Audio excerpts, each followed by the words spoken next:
Hello, everybody. I'm posting this before New Year's, so happy New Year's. Hope you have a good next couple of days. Maybe you won't even see this before New Year's. So today we're going to talk about January 2nd through January 8th. We are now in the retrograde of Mercury. I'm going to share my screen so we can just get right to it. It usually takes 15 or 20 minutes to go through all of the things that I want to talk about in the week ahead. So, yay, thanks for being here. Okay, first thing that, I want to cover, you guys know this who are here regularly, but for the new folks, just so you know, I don't talk about what the house placements are, and I don't talk about the ascendant, which is that position, and the midheaven, which is that position, because we are all in different places across the planet, and those places and those will, the ascendant, the midheaven, those positions will be different for everybody. So I don't talk about that, but that doesn't devalue any of this information that you're getting, because the information that I talk about here is what is happening for everybody that we have in the sky. It's ready for us to use in whatever way we feel we need to get more personal information. Of course, you would need to apply this to your own chart, and that is additional content and additional information for a session of your own or to help you continue your studies. And for those of you who love to follow along, I do use this book, but there are plenty of other books similar to it. And inside, let's see if I can find something that doesn't have writing in it with my clients. Here we go. There we are. That's an eclipse. Here's a picture of February. I don't know if you can even see it. Let's see if we can get that. There we go. Eastern time, Western time. It shows you the aspects that happen. That's what I use. You can follow along. So let's go to your page that says January 2nd. I use this too. And you guys can get this way, way ahead if you join Tier 4. But that's okay. You don't have to. It's just a thought. Let's get started. And what we have here for January 2nd, you can look up here in the corner and it tells you, the left-hand corner, it tells you what the aspect is. It does tell us for my latitude and longitude, so don't be overly concerned with the exact time of day, because these things are happening as, it's an applying aspect. That means we're going to feel it on a day or two on either side of the dates that I give us. So when you're watching this in the recording, hit pause, especially if this is new to you. Go back and listen to what I just said so you can understand and take your time and move forward with the content and the information that is provided for you here. So that's, this will be helpful, okay? Now, when I talk about what's going on in the sky, we have Mercury is retrograde now. It's been retrograde. It just started its retrograde on, what was the exact day? Here we are. Here it is. I'm finding it. On the 29th, it went retrograde. 2:32 in the morning Eastern Standard Time. It went retrograde, so it's still sitting still. But by the time we get to January 2nd, which is Monday, January 2nd, it is moving in its retrograde, and it's moving along fine, in a normal speed for the retrograde of this planet at 22 Capricorn, and it makes a sextile aspect to Neptune. Okay, now this is the second time it's happened, so let's look at my notes. I usually write it down. I don't have it on there. So let me grab my notes here. So this is the second time. The first time Mercury made the sextile to Neptune was December 24th. But what does Mercury sextile Neptune mean? While it's retrograde, it means we're going to be going inward a little bit and processing more than we do when it is not retrograde. It's retrograde in an earth sign, and that is very grounding. Capricorn is earth and cardinal, so that means we want to take action. However, retrograde represents let's take our time, listen to the inner dialogue, be okay, right? Capricorn, which is where Mercury is, and Neptune, which is in its own sign of Pisces, they are both yin zodiac signs, meaning feminine, not gender feminine. Feminine means receptive. All right. So take your time. A sextile is a super easy aspect. You might not even notice it, but it's like, be willing to be open and listen to what comes to you. That's one of the most important things that happens during Mercury retrograde, is that we have this opportunity to process and bring things to us. We put things down on paper. It's not necessarily, right now is not the time to actually take action, unless it's an opportunity you just can't pass up. Because I'm not going to tell us every time Mercury's retrograde that we can't do things, because we can. It's our attitude about it.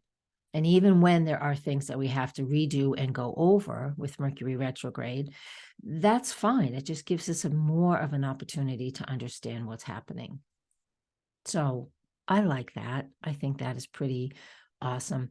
That's Mercury, sextile Neptune. The first aspect was December 24th. So if you had some hopes and dreams and wishes and things that you were working on, or creative projects, well, then you understand what they are. You get an opportunity to process a little bit more for greater understanding. Okay, next. This is on also the 2nd of January. It's at 9 at night, 9:10 p.m. Eastern.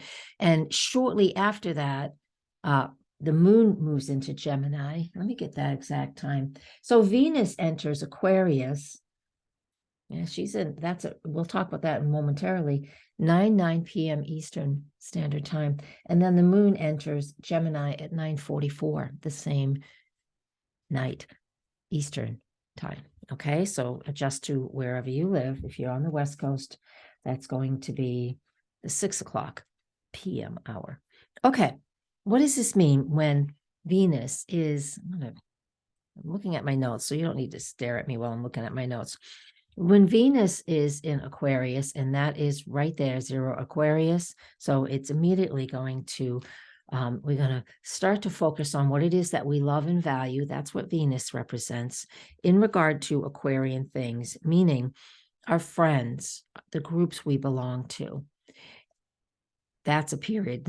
Another subject of Aquarius is, of course, understanding and learning astrology. Do you you might discover over these next 3 weeks while Venus is moving through Aquarius how much you love it. Or you might spend money on something astrological, whether it's a session or learning classes or whatever. You might do that.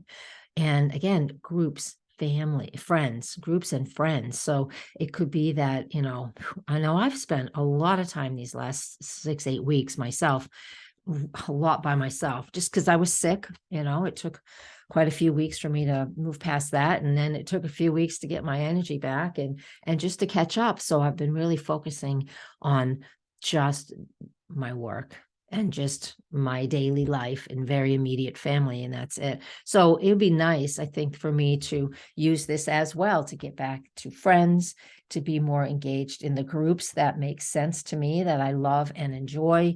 And, I haven't had an astrology group together in a very long time. And so it's an opportunity to reconnect in any of those areas that resonate with you. Friends that you haven't seen in a while, groups that you love to be part of and sort of took a break. Holidays, we take breaks anyways, but if it's even more than that. And then if you're into the astrology, which if you're here, you certainly are, you can find some more energy to engage that. What else? Electronic stuff is important too. Aquarius rules our technology and our electronics. Venus rules our finances. So it could be that you're going to take some New Year specials and purchase something that you've wanted to purchase in a long time. Just make sure you do your research. Because again, with Mercury retrograde, it just is asking us to do our research. That's all. Mars is still retrograde too. So we have that. We have those things going on where we really do want to take our time to dig into that. So, and then being independent and being an individual, Venus in Aquarius can be quite independent and not dependent on people or in a partner. I mean, there's so many different ways this can work out. And again, don't be confused. It doesn't have to be all of them. It can be all of them. You can, in the 3 weeks that Venus is in Aquarius, you may deal with all of those things I've already listed. And again, if it slipped by you too fast, you hit pause, rewind, and listen to it again. That's the blessing of having this recording available to you.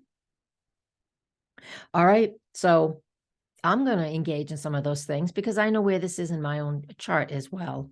That will give you extra additional information. Okay. Even though Mercury is retrograde. Hey, you know what? Let's see. Let's see if Venus is still in Aquarius when Mercury finishes his retrograde. Mercury will finish his retrograde. I believe it's January 18th, but oh yeah, I got it on I write these index cards out so I don't have to hunt through it is the 18th, goes back to 8 degrees Capricorn. Let's see how long Venus spends in Aquarius. Where is she? She will be in Aquarius until January 28th. Oh, I like that. So that to me is an opportunity in that time frame without looking at anything else from between, we'll just give it some wiggle room between January 19th and January 28th. I'm looking. Well, Venus enters Pisces on January 26th. The daily ephemeris is incredibly accurate. Again, that's what this book is.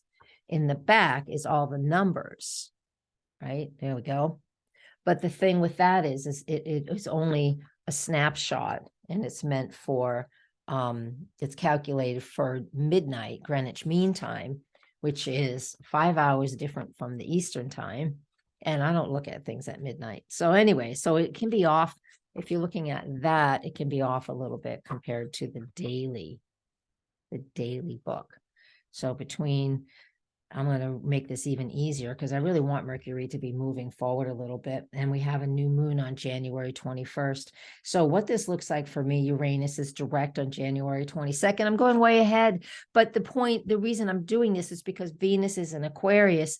And I think it's super important that we use that while she's just there for 3 weeks. We do have some wiggle room after Mercury has done its retrograde. And then we have a new moon on January 21st.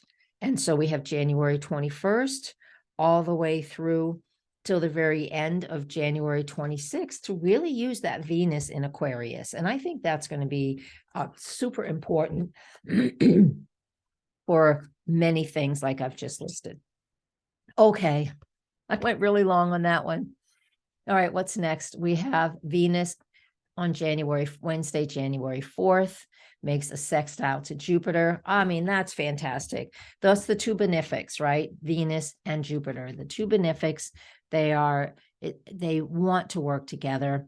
And one is air, and Aquarius is an air sign, which is yang, so masculine, outgoing, and so is fire signs. Fire and air signs are those yang energies. So they're outgoing, they're assertive. We think things through and then we act. That's what we get with that Venus sextile Jupiter. So take advantage of these opportunities that may come to you.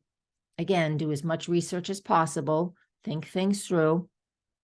Double check with your friends. Mercury is retrograde, but that Venus Jupiter is fantastic. We're in the gibbous moon phase. You can tell because the moon and the sun are at a quincunx, so 150 degrees to 180 degrees. Let's go check the report. That is the gibbous stage. Yes, it is the gibbous stage. Just making sure.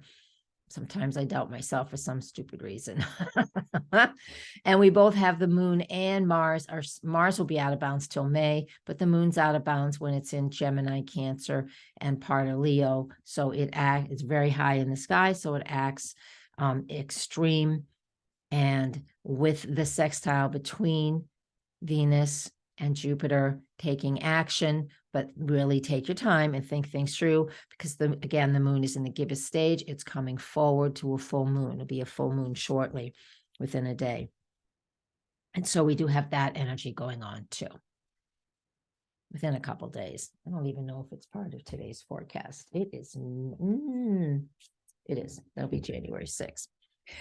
All right, here is the 5th. Here's January 5th. And we have the sun is now making a trine aspect to Uranus. That is lovely, lovely, lovely, because the trine aspect is Earth. That means it's going to be, for the most part, unless it's an out of sign aspect, which That's a long story. Don't worry about that right now.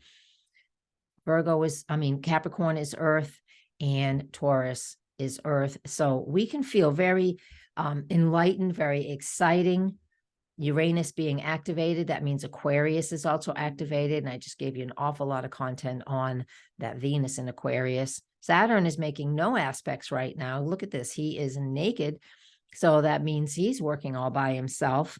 And then with the sun making that trine aspect to Uranus, new ideas, new projects, write this stuff down, act if you feel it is a good thing for you to do.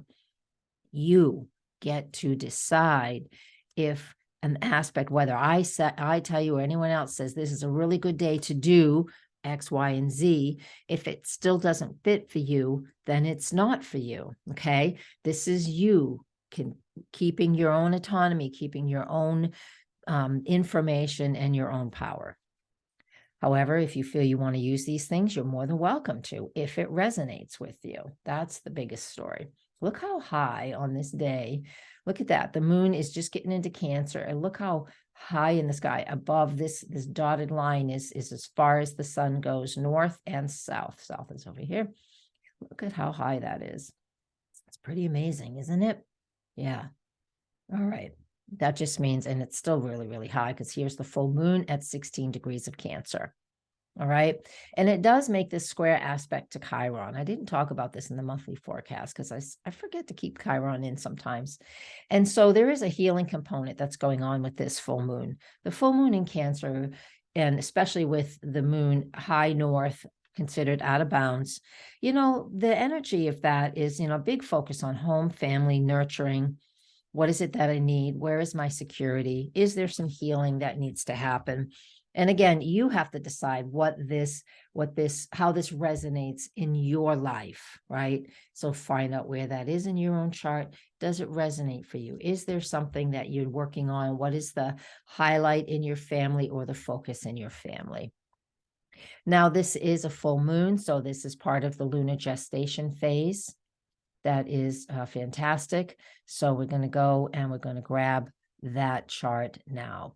Full moon in Cancer. We're going to go grab those two. Lunar phase, current. Make sure I have the full moon done up. I do. We're going to hit OK.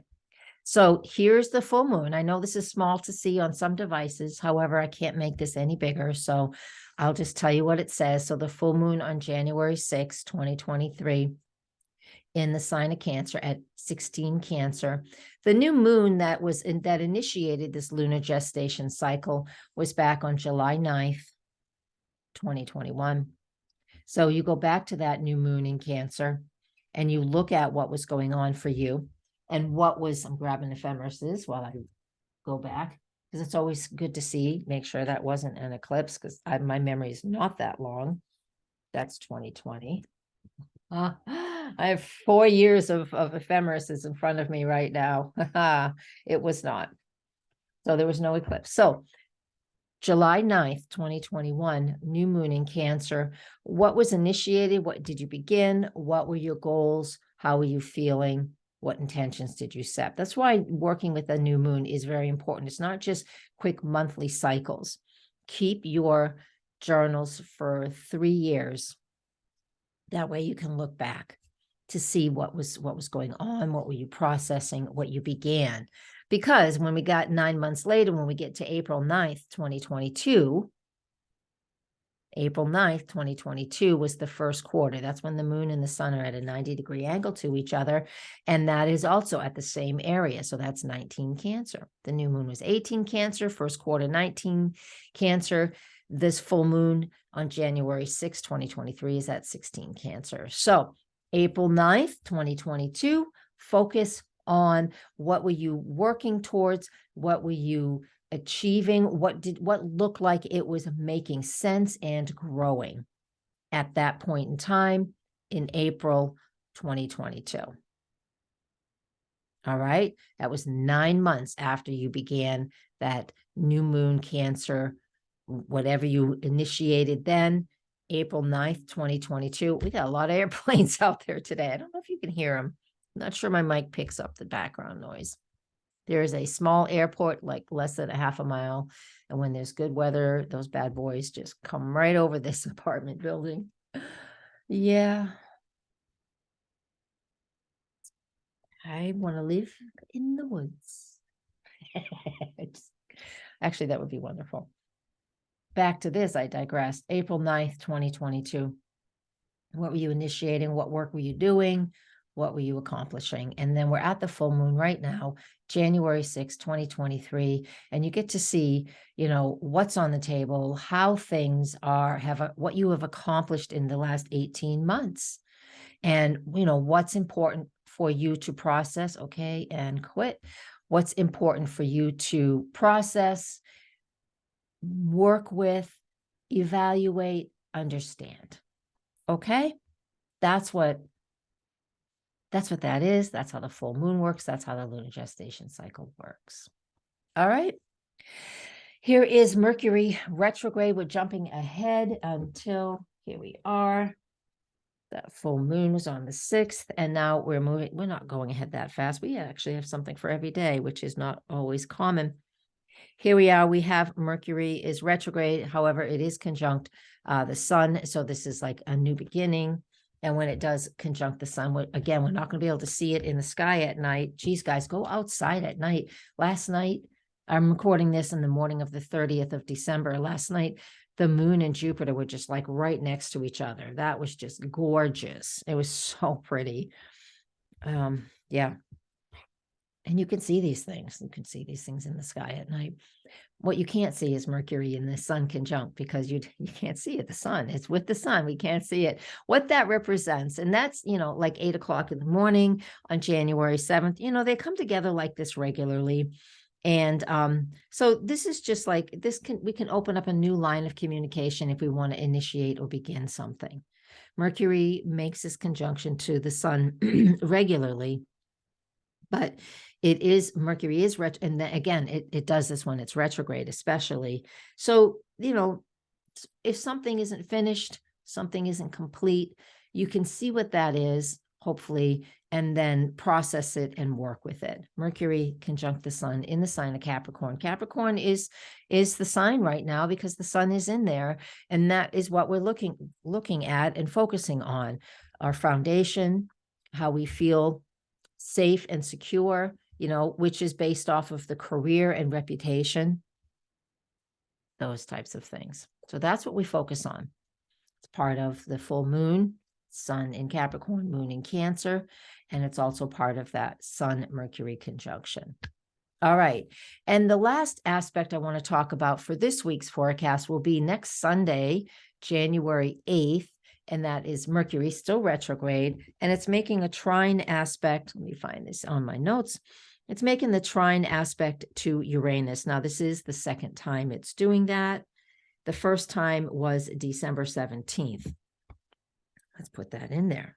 I just happened to, there we go. And the third time will be January 29th. Okay. So first time, December 17th as a direct planet. Second time is right now, January 8th as a retrograde planet. And the third time will be January 29th. I'll remind us again when we get to that date. What does this mean when Mercury is in a trine aspect to Uranus? Again, Earth, both of these planets are in Earth energy. There it is. Earth. The sun just did that a few days ago when it made its connection to Uranus, and now Mercury is doing it again. So again, more opportunities to process and evaluate old thoughts and ideas. These are both retrograde this time. So that represents, what ideas that you had or you were working on December 17th. And right around that date, I wouldn't give that more than a day on each side, wiggle room. Look at your journal or look at what you were doing. Look at your appointment calendar. What were you working on? What was part of, your foundational pieces in your life? What was that structure about? And again, you can pick that. You can look at the house at where this is going on, especially the Capricorn and the Taurus, and that helps you to recognize what is your subject matter personally. But generally speaking, when we all collectively are dealing with Mercury retrograde in Capricorn, trine Uranus and Taurus, retrograde as well, we have this opportunity to reevaluate what we've beliefs, ideas, and even opening the door at some point in the near future to be open to new ideas. And that will happen in January 29th, when both of those planets will be direct. Hey, let's just go there now, if you don't mind. You got another minute? I know. Let's just go to January 29th and look at what that looks like. This is approximate. I don't have the exact time of day, but here they are. They'll be at 14 degrees, all right?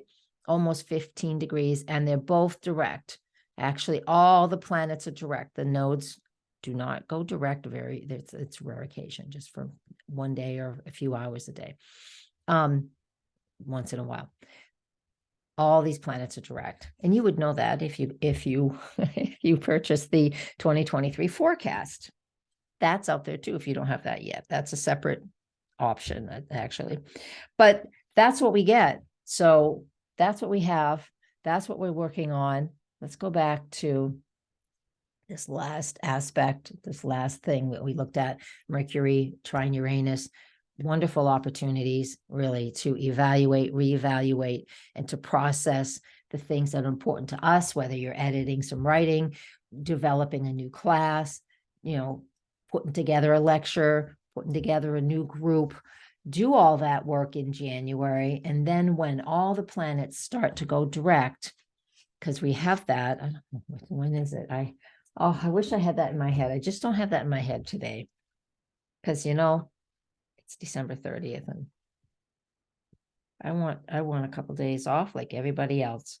So once we get to right around January 21st, we're going to have a period of 3 months where there are no retrograde planets. So this month in January, not this month right now, December, but the month of January, while the planets are finishing their retrograde and then getting ready to move forward, Mars, Mercury, Uranus, then after that, right now, put things on paper, get those ideas out, rehash it. It's like making that outline, here's the big outline. And then you start doing bullet points, and then you can separate those things like creating chapters in a book.